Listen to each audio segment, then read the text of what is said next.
Wonderful. First of all, thanks everybody who's watching. Thanks so much, PancakesCon, for having me. My name is Ryan Cohen, pronouns he, him. And before we get to the topic here, I'll just do a quick talk about me and my background. So I am not an information security professional per se. I've actually been doing software, product management in software for about 10 years now. And over the past few years, went to work for a government agency. And as it turns out, security is a really sort of pressing and urgent need when you're working in these kind of contexts. And so have really come to security through this whole DevSecOps practice. And understanding how these things interact and are kind of real pressing matters. So with that said, I have to give the usual disclaimer. I'm here today in my capacity as a private individual. Opinions expressed here are my own and do not reflect the opinions of my employer or anyone else, but especially not my employer. But what am I talking about? I'm talking about NFTs. And stay with me here. I promise you this has to do with security. So I'm going to talk about Bored Ape Yacht Club, which is a non-fungible token, an NFT art project. The word art is doing a lot of heavy lifting here, deployed on the Ethereum blockchain. Now, if that sounds like nonsense to you, then I congratulate you. You probably have better mental health than I do. I'm not going to get into the workings of blockchain or any of that nonsense because it's not super salient here. The main thing to talk about here that I think is interesting is that this project was launched in 2021. It's owned by a private for-profit group called Yuga Labs, whatever. The main thing is that each NFT, each token is basically, it's a token on the blockchain that has a URL pointer to a really hideous monkey picture. Plus there's some metadata, but like mostly it's the ugly monkey picture. Now, what is the main, what makes this interesting? Well, what makes it interesting, what makes it relevant to security and why I think it's interesting to talk about here is that control of an Ethereum wallet, which means control of the NFT, is basically determined by ownership of a private key, right? So I imagine a lot of you have heard of, or understand the principles of, private key, public key cryptography. And really for those folks who aren't super familiar, the idea with a private key is that it's a secret, right? It's a random string of numbers and letters, and whoever knows that secret has full control of the wallet where these tokens are stored and controlled effectively. Now, so and this token is often stored on a person's computer. So and the private key, where this gets really spicy is the fact that because the way these contracts are programmed on the Ethereum blockchain, this one in particular, there's no do backs, there's no go backs. If you lose your private key and somebody finds that private key and then uses it to steal your ape, so to speak, to use that private key to control ownership of that token to a different address, it's game over. There's no way to get it back. So what happens then is that when you've got each token that, for whatever reason, is determined by the market to be worth around $100,000, right? 100,000 American dollars. You now basically have a situation where somebody has a private key that is worth $100,000. So this raises a really interesting question. So who's out there that is buying $100,000 monkey pictures, or is retaining control of has made the choice to keep their $100,000 monkey picture instead of turning it into currency that you can use to, I don't know, feed your neighbors or buy useful things or buy a house or whatever else?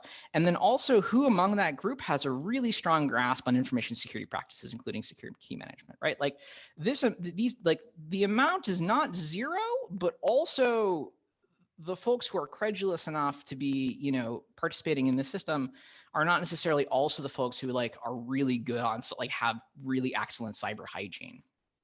And so what's kind of the natural conclusion of that? Well, since 2021, since this thing launched, there have been about $15 to $20 million worth of these tokens that have been stolen, right? Just straight up stolen. People can't recover them. If somebody gets the key, runs away with it, and then proceeds to launder it for, however much ETH or Bitcoin or American dollars or whatever the case may be. It's really endemic. So it's so common that it's become, a pretty common running joke in, crypto spaces, non-crypto spaces, just people talk about how it's just, people are getting their apes stolen left and right. And it really it happens quite frequently. And so then, it creates this, like, for security, right? When we're talking about information security, it creates this really tight and neat correlation between, like, well, what happens if we mess up? What happens if we let information out that you shouldn't let out? Well, in a lot of corporate situations, it's like, well, user, privacy is compromised. Maybe that has an impact on the organization. There's a sort of a long series of events that has to happen between something going wrong and something, like, really bad happening. Ransomware tightened that up really quickly, right? If your border is not secure and somebody can get a shell on your system, then suddenly your system's, out of commission and you're being extorted, right? That tightened that loop.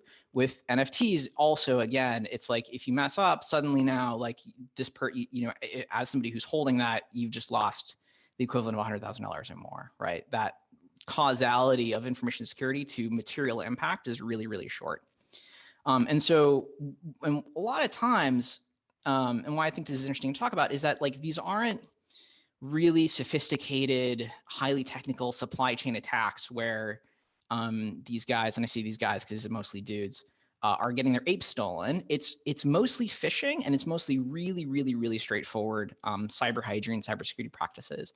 And so what I'm going to do here is I'm going to walk through a few cases where people had their apes stolen, and just talk about what are some of the lessons that we can take away, and how can they reinforce some of the learnings and kind of some of the things that we know are common practice when we're talking about cybersecurity. In cyber hygiene, and how can we take these lessons and say, like, okay, how does this teach us? How does this reinforce what we already know, and why it's really salient? And when it becomes really salient, when we're talking about living in a world with NFTs that are worth real money, or ransomware and all these other sorts of things. So the first case that I'm gonna go over here is a case where somebody got phished fundamentally. A seed phrase is basically a human readable version of a private key. So this fellow was sent a link, opened it up, and put in their private key functionally. And so there's a really straightforward lesson here, which is you need to keep your private key private. You got to keep it private.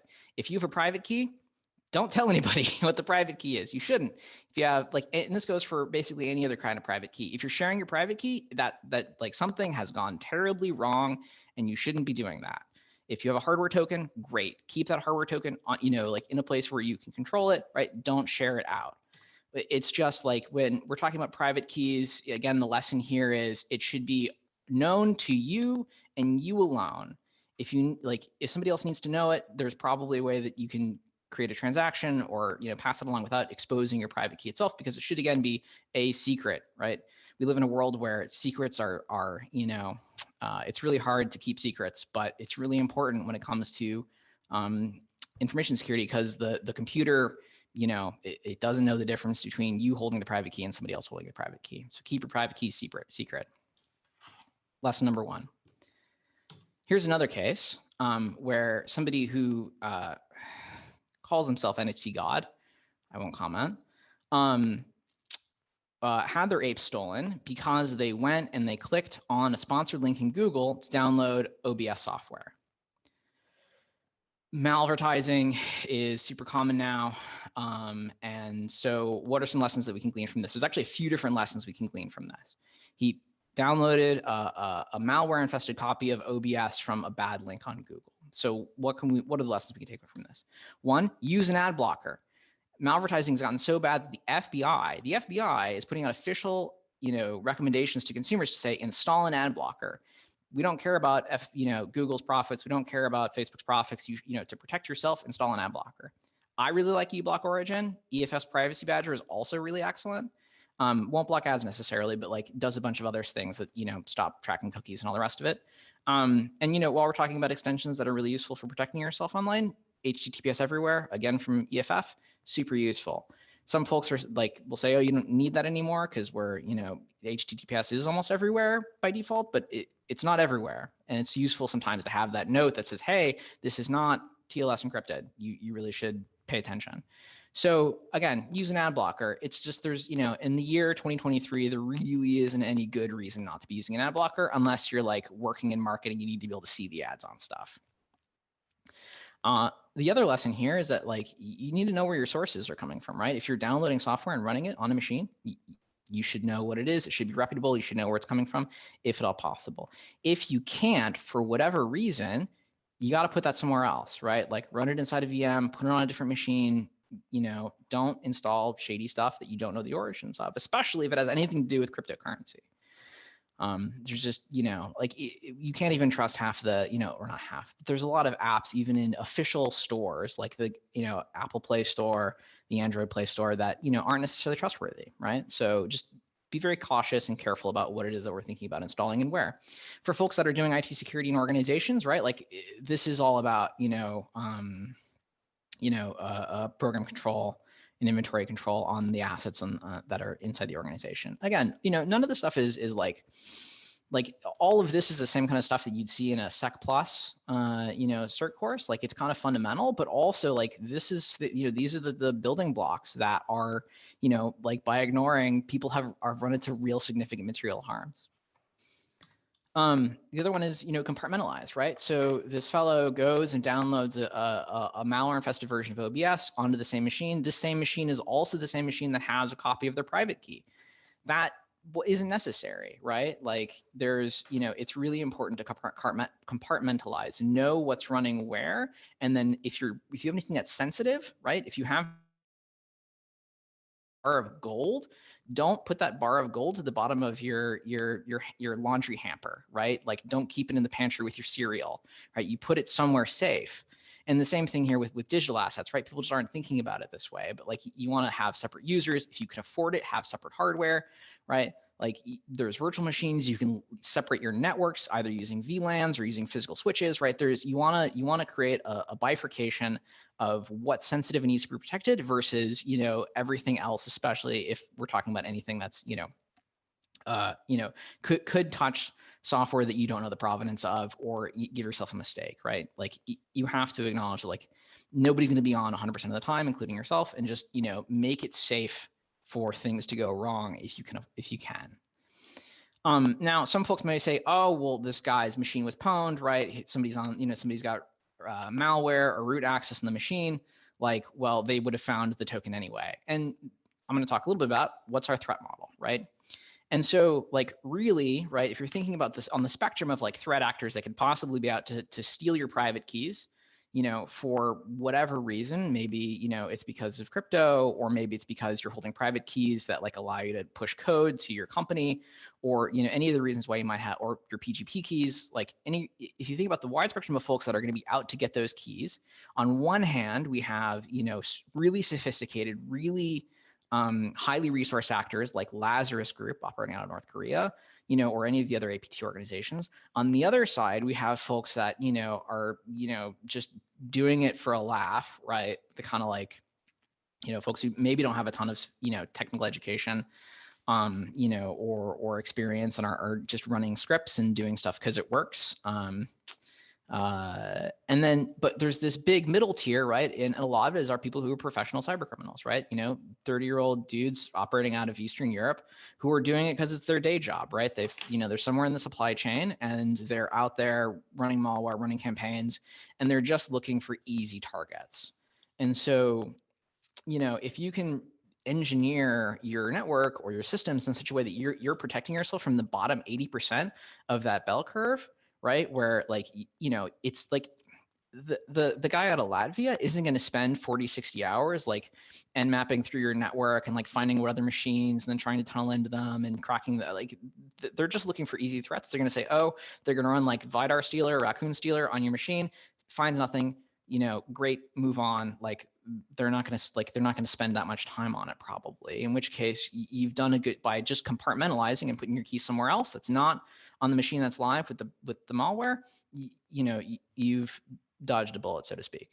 If Lazarus is coming after your keys, like you're going to have a bad time. You don't want to make it easy for them, but like, acknowledging that's less likely, right? Going back to risk, probability versus consequence.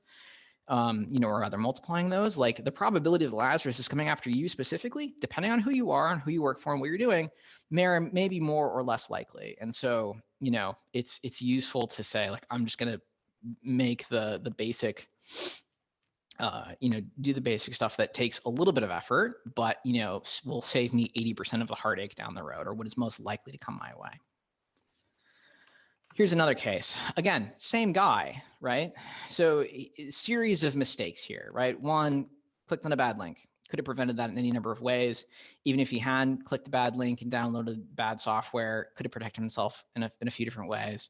And then, but like the kicker here, again, he had a tool which will store a private key on what's called cold storage, or it's a hardware wallet, or really what it is it's a computer that holds the key offline, and which means that somebody can network into your machine. They can have root on all your systems, but like they're not going to have the private key because it's in this thing called a ledger or hardware wallet, right? And you just plug it in when you're actually doing a transaction, and it signs the transaction without moving the private key itself.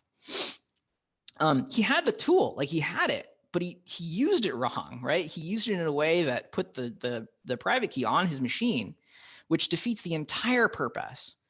And so this brings us to the next lesson, which is like, you can have all the tools in the world, you can have the best tools in the world, but if you don't have, if you're operating yourself and you don't take the time to learn how to use them, or take the time to set them up correctly and actually utilize them, they might as well be worthless. Like that, you might as well not have the tool. And this, for organizations, it's the same thing. You can have all the tools, but if people either don't know how to use them well, or don't have the time and focus to be able to use them correctly, then like they might as well not have them. And this is, I think, a really important lesson for everybody, really.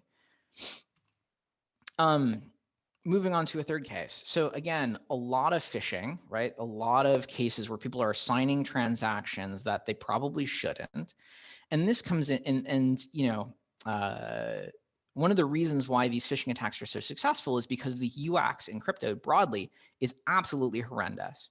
Like if you look at this is typically what a hardware wallet, not a hardware wallet. This is what what a transaction looks like.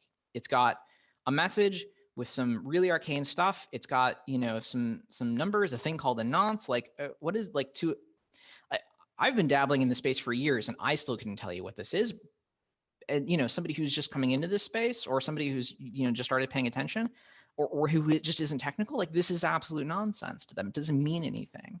And there's groups out there who are trying to improve the UX inside the space, but like it really emphasizes how important user experience really is in software generally, right? Like computers are complicated, networks are complicated, everything's super complicated, and UX it allows us to abstract a lot of that complexity and to tell users what they need to know with their limited cognition, like just in that moment, like they're making a choice. It's like, hey, you can just tell them let them understand and bring their attention to what is important.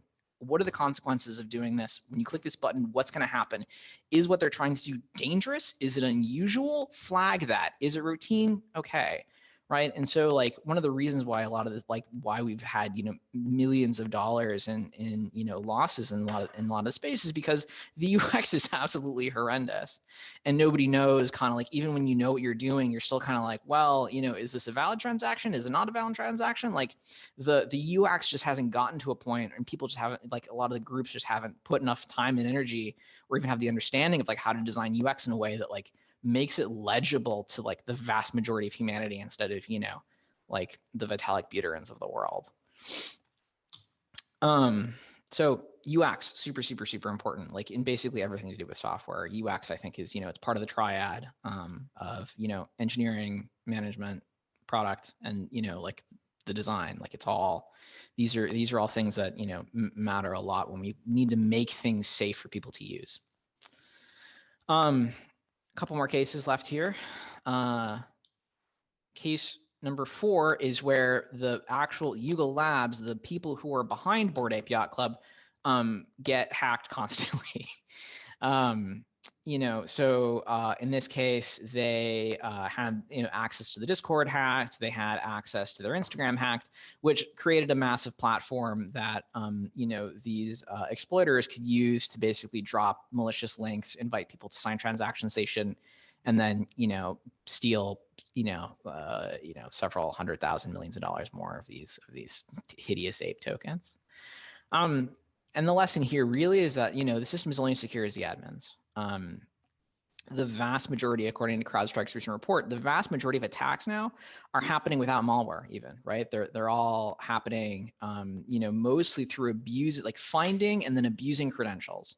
So either brute forcing them, finding them on, have I been pwned, and then cracking those, or whatever else. But they're social engineering.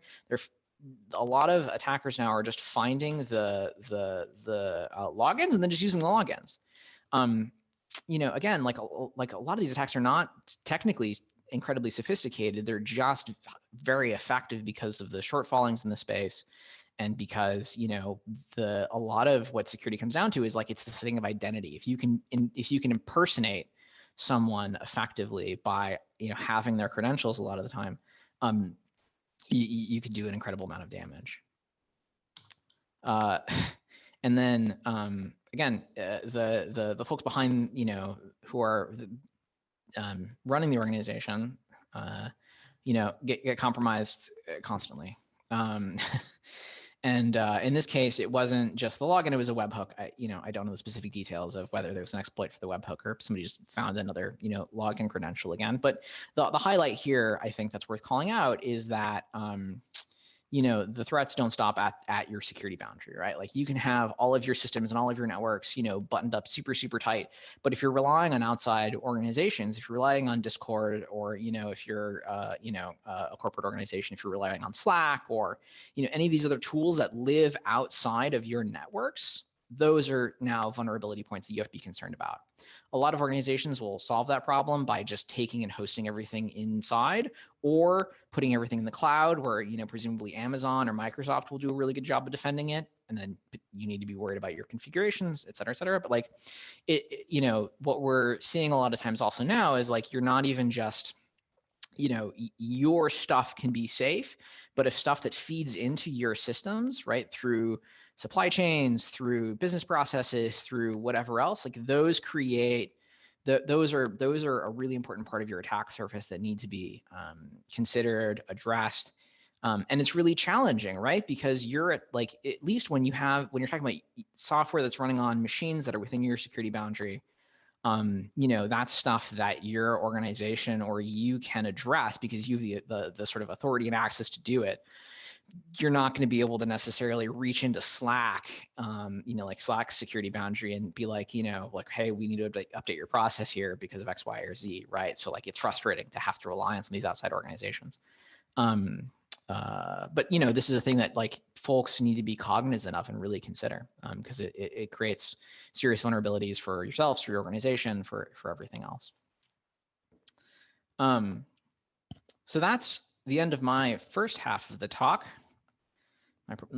My consideration of bored apes. I will next be talking about the other kind of bored ape in my life, which is my kids and all of the television that we have been watching together.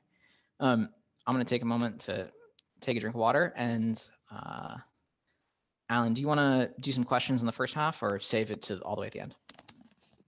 Up to you. So there haven't been any questions. There's just been a lot of talk about ad blockers. Okay. That was something that seemed to make people a bit excited. But yeah, Okay. generally the agreement is that uBlock Origin is the only one that you should really take a look at. For myself, I like the idea that you were talking about the user experience or UX, because that is something that generally security people, we don't really look at all of these other little things that are supposed to be taken taken care of by other parts of the organization, but they definitely do impact on the security experience. And yeah, absolutely, I particularly like that. Yeah, I think let's jump into the second bit, and I'll see if I can get some more questions for you while you're going through that. Okay, Thank you excellent. very much. Yeah, so I'm going to talk about early childhood television programming. And so why am I talking about this? Here's the context. These are my two beautiful children, ages 4 and 1. They have their mother's eyes. I love them dearly, and through absolutely no fault of their own, they are driving me to an early grave. One of the things that's super hard about being a parent with young kids is that it's just like a really impossible labor problem, because like taking care of them means that you're not like doing other things you need to do, like cleaning the house, doing the dishes, doing the laundry, taking care of that other stuff. And so that's where screen time comes in, right? Like if I can park my 4-year-old in front of the TV and run some Daniel Tiger, that is 15 to 20 minutes that I can take to then like do the laundry, to do any of the 500 other things that needs to happen when we're kind of just trying to run the household, on top of taking care of the kids and working full-time jobs and everything else. So in all of that, right, like I have I have been exposed to a lot of childhood TV, right, like a lot of shows that like I would just never be exposed to otherwise in my life. And throughout all of this, I have come to get a sincere appreciation for some of them, and I have come to really develop a strong animosity towards some other shows. And so that's what led me to think about this talk, which is, I'd like to walk through a tier list, right? What are the ones that I think are interesting and good, and what are the ones that I think are maybe terrible, and opine on some of the differences that we see. Before I kick off on the tier list, a couple observations that I've noticed. What's really interesting is like, I grew up in the 80s and 90s, and the quality of the children's programming that's available today is just like so much better. It's really incredible how much better, like just like A, how much of it is, B, like thanks to streaming, how much is just available without advertising, which is fantastic. And then also just like general quality, right? Like it's just really good. And it, people are clearly out there spending a lot of time and creating a lot of thought and like creating like real art that like, addresses children's needs and helps them develop. The other observation is that CGI sucks. It was a mistake.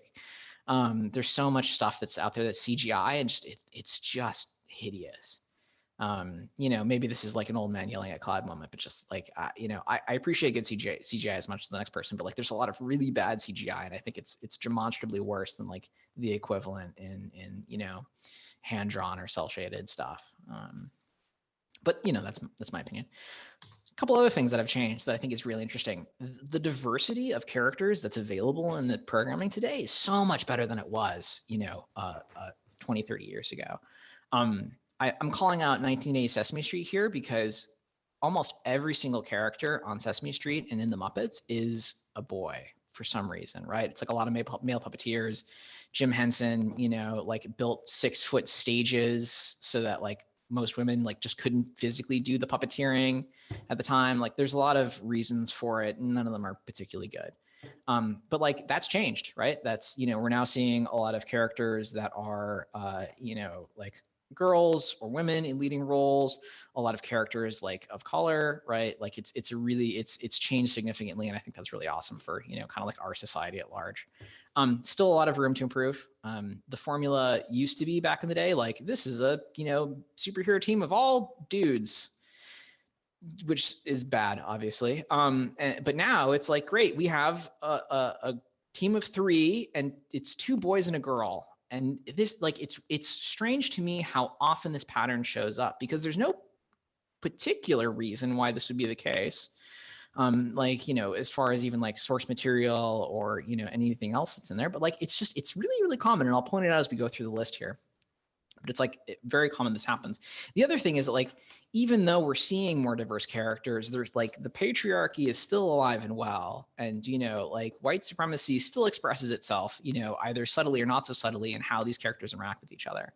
You know, a lot of times like in that trio that's in the character lineup, they'll have a blonde hair, blue-eyed white kid, and they're the one who like gets to fly the ship, or they're the one who's like the leader, or they're the one who like gets a lot of, you know, like screen time. And it's like, again, like why? Doesn't need to be that way. Real quick talk about the tiers in the tier list. S tier is so good, I would just watch it on my own time.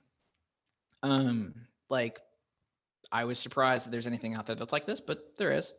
A tier, great. B tier, good. You know, it's fine. Happy to have it on. C tier, I'd really rather not, but if the kids want to watch it, great. F tier, I don't want to show it. Not allowed in the house. Like, we don't show that. So, and like, what am I judging this on, right? How do we place them into the tiers? Here are the 5 things that I care about, or rather cared about when I was making this tier list.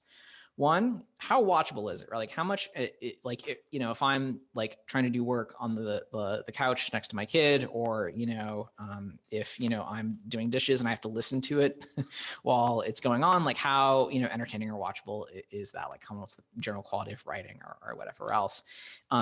2, like, is it actually teaching my kids anything, right? Like, if they're going to be engaged with something, I'd like them to be exposed to new concepts or cultures or ideas, or, you know, like principles of how our world works, or things that are interesting or fantastical, right? Like, how much, like, do I feel like there's any kind of value there in terms of the content? 3, diversity of characters. You know, I think it's important for my kids to be exposed to the idea that like there are people in the world that don't necessarily look like them or talk like them. So I think that's valuable. And I think, you know, I have a daughter as well, and I think it's really important for, you know, her to have representation and see that, you know, girls are out there like doing, you know, cool stuff and being leads in these programs. The 4th one is like, did this give my kid nightmares? Sleep is really, really precious around here with 2 young kids. And so if my 4-year-old wakes up because they're scared in the middle of the night because they watched a show that had some scary stuff in it, that is an automatic disqualification. Like, just no good reason for it. And the last thing is like the intro music and the jingles and a lot of this stuff, it's very, very catchy. And sometimes it's a bad combination of very catchy and also horrible. It's catchy and it's in my head and I don't want to hear it. I have had the Muppet Babies theme in my head since noon today, and I haven't watched Muppet Babies in like a month. But just looking at the picture of Muppet Babies, I can hear it in my head, and it makes me want to join a monastery and take a vow of silence and never have to contemplate it again. It's just like, folks who are out there who have young kids, like, I have to imagine like you experience this as well. The psychic damage is real. So, all right, we have Alan, about 20 minutes now on the clock, 15? Yeah, about that. It's actually closer to 10, but yeah, it's okay. about 10, all right. 15. Yeah. All right, we're going to blast through these then. Ada Twist Scientist. It's a young woman of color who's a scientist. Awesome. The actual way that they present like the scientific method is sometimes a little hit or miss. Sometimes it's not actually like the scientific method, even though they're calling it a hypothesis. But, you know, great representation. It's a solid B. It's fine. Blue's Clues. Blue's Clues is really solid. You know, it like teaches basic concepts that, you know, young preschoolers find useful. It's engaging. You know, my kid loves Steve. The music is too, you know, the male song and everything else, it really gets in there. So it's going to be a solid B. Bluey. It is hard for me to understate how much I appreciate this show. Bluey is, it's heartfelt. The animation is absolutely gorgeous. It's genuinely funny. I have cried laughing. I have cried crying. Like, it's just such a joyful and true kind of representation of like what being a parent is and having young kids, and like everything that's like so joyful about that, but also so challenging in a way that's really heartfelt. And like, it's absolutely amazing. And it's absolutely hysterical. S tier. It's the spoilers. It's the only one in this list that's actually that I would call S tier. I have sat down and watched this at the end of the day because it's short and it's really just wonderful. If you haven't seen Bluey, I would highly recommend going and watching an episode or two. It's just so funny, especially if you have young kids. Care Bears and Cousins. This show is it like I don't really like this show that much. There's one character, like a lot of the conflict in the show, like the plots are really anxiety inducing, people like being late for things, people not being able to focus on stuff. Like I'm pretty sure one character just has ADHD and like that's where a bunch of the conflict comes from. And it's not pleasant. There's also a whole like metaphysics of the Care Bear universe that like is just there and not even explained a little bit. And it doesn't really make a lot of sense. And it's just like, well, I don't know. It's not great. Chip 'n Dale Park Life. This show is actually like in a vacuum, really excellent. I would highly recommend it. Like they do with absolutely zero dialogue. This show does a really good job of establishing characters, establishing stakes, right? Like escalating stakes. It has a whole plot. Like really tremendous storytelling, given that it's a show about like two chipmunks and like, it's just a, funny cartoon. The thing is that it has a TV7 warning, and I ignored that to my peril because I thought, it's Chip 'n Dale, right? Like, surely my child will love this. No, that was a bad choice. It has characters that are in peril and like have really exaggerated fear reactions, and my child woke up having nightmares for several days while we were watching this, and it took me a while to figure out what was going on. Then I realized that I had made a big mistake, and so that's why this is F tier. Curious George, it's fine. Some really strange choices were made in this adaptation. For some reason, the man in the yellow hat lives in a downtown New York high-rise apartment. I don't know why, but somebody decided that was important. It's fine. It's a B. Daniel Tiger's Neighborhood. This is really nice. Daniel Tiger's Neighborhood is really nice. It's like of the shows that like does a very good job of like helping preschoolers like grapple with the challenges of being a tiny human in like a really big world, right? Like where you have to like go potty and do all these things and all the rest of it, right? Like Daniel Tiger does a really good job of introducing those things, making them seem, safe and doable and encouraging. And the jingles are like genuinely useful. It's like you can sing the little song and my kids will be like, oh, it's time to, do the thing that, like it's time to leave the park. It's time to do the thing. Like, love this show. Super helpful. Great. 8's here. Dinosaur Train. The character design, this is, I would say, a really good example of really hideous CGI. Like these characters are like, this is like Friday Nights at Freddy's stuff. Like if you were trying to design a character to look awful, like you'd go to Dinosaur Train. Like I don't understand it. It's also like they're trying to teach the audience about dinosaurs, but it doesn't really come across in a way that I think is useful. And why are we gendering the dinosaurs with giant eyelashes? It just seems gratuitous. Solid C. Little Einsteins is the most bourgeois child show that I could possibly imagine. It's like we're going to educate our kids about like classical art and classical music. It's like if like Niles and Fraser Crane from the show Frasier had been put in charge of producing a television show. Like I mean, sure, guys, like, why not? Okay, yeah. But, it's fine. It's fine. This is another really good example of, like, you have, like, the one white kid, and he gets to be the pilot of the rocket ship. The rocket ship doesn't even need a pilot. It's actually fully sapient. It can fly itself. But, like, sure, the white kid gets to fly it. Why? All right, fine.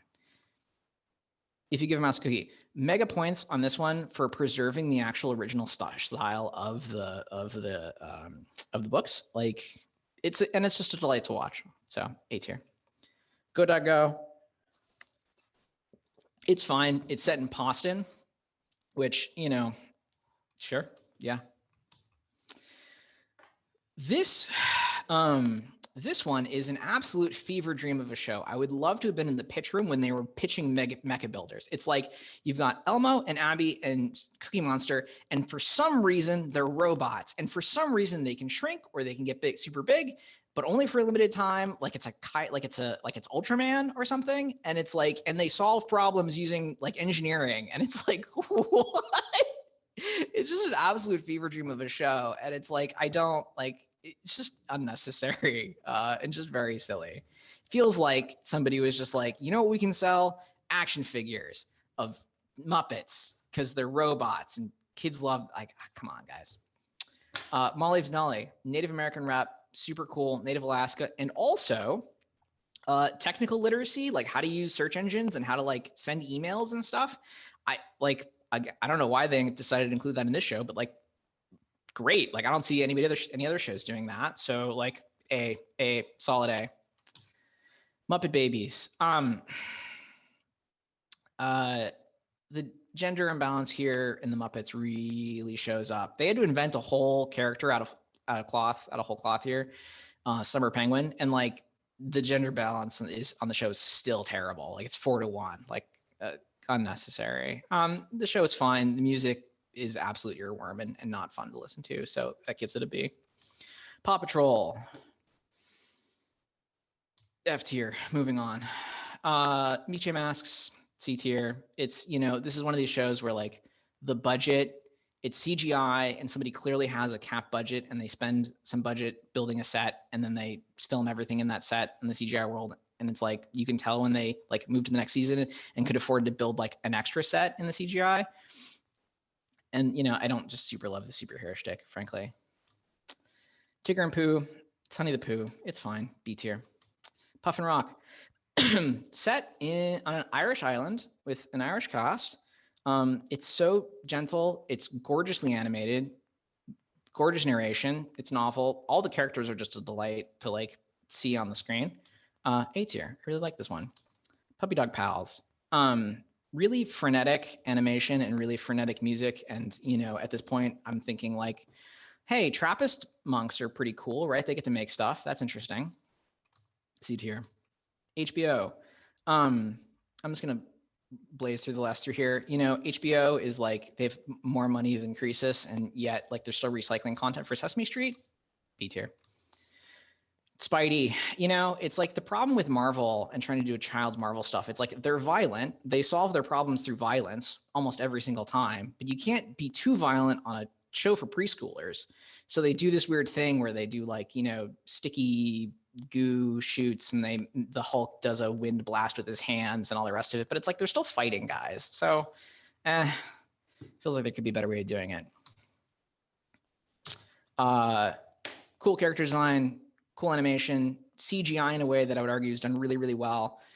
Minus points for the fact that, again, it's the 2 boys, 1 girl formula. Again, unnecessary. Like, why was that the choice? But, still worth doing. Of the Thomases, I would say this one's the best. It's fine. Tumbleleaf. Tumbleleaf is really excellent. It's stop motion in like the 2020s. That's like just amazingly done. Really, really excellent. This one starts off with an episode that is weirdly scary and about the movies, which has, I'm pretty sure, is postdates Winnie the Pooh by quite a lot. So no good. Gave my kid nightmares. Moving on. And here's the full tier list if anybody's curious. And that's the end of my talk. And I hope I am not too much over time. If you have anything that you'd like to tell me, if I'm wrong or if you have questions or just want to reach out, I'm on Proton Mail. Here's my name. Thank you so much, everybody, for watching and listening. Thank you very much. That was excellent. And it's good to see that my home country, Australia, is at the top of that list. Blue is really excellent. My kids love it and they're in their 20s. So yeah.